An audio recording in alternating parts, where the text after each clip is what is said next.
Hello again, welcome back to Adventure's Edge. This is DM Don. This is a follow-up video to the calculating your attack damage because I wanted to go back to the bleed and stun. I don't feel like that was clear and I didn't have the table in front of me. So real quick, when you're calculating your damage,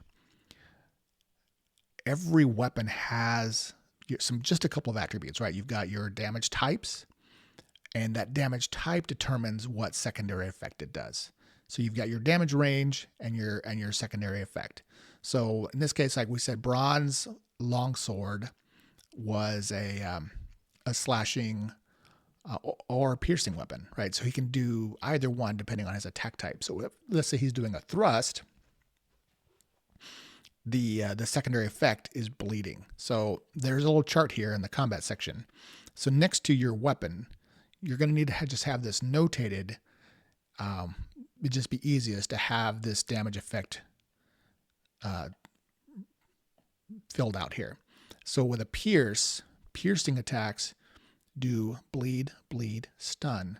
And the way this is calculated is just for every 5 points of damage, you get the next effect, and then it's repeating. So if Braun thrusts and he does 5 points of damage, because he did 5, it's the same everywhere, it's just across the board, it's going to do 1 point of bleed. If he did 10 damage, that's going to be 2 points of bleed. If he did 15 damage, he's ruined their day anyway, but it's going to be 2 points of bleed and 1 point of stun.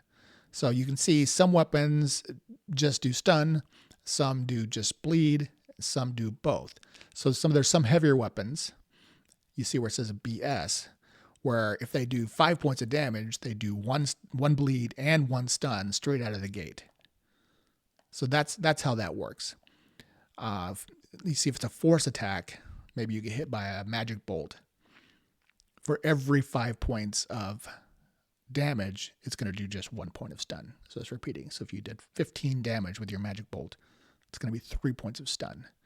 Now, I don't think I've explained what stun is, but for every point of stun you take, that person loses an action. And everybody only gets 2 actions per turn. So say Braun attacks first, and he's attacking that goblin. He's attacking with his slashing weapon, and he does 10 damage, which is bleed 1, stun 1. Well, they're bleeding, and they've taken a point of stun. So on their turn, they're losing 1 action because it got consumed by that point of stun. That's what stun does.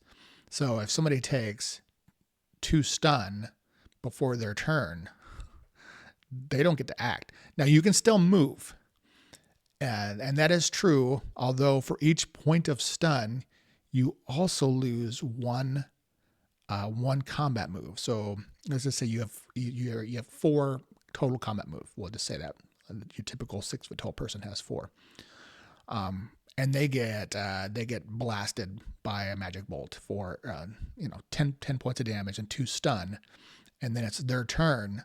They can't take any actions because they got 2 stun, and their movement is reduced by 2. So now basically all they get to do is move 2 spaces, and it sucks to be them for that round. So that's what stun does. It stuns you and knocks you out of your senses, and then you get your reduced action. Bleeding is a bit more pernicious because bleeding continues to tick down at the top of everybody, at their top of their turn. So until bleeding is healed, you will continue to bleed until you perish. So we'll cover bleeding and healing separately. I just wanted to clarify that.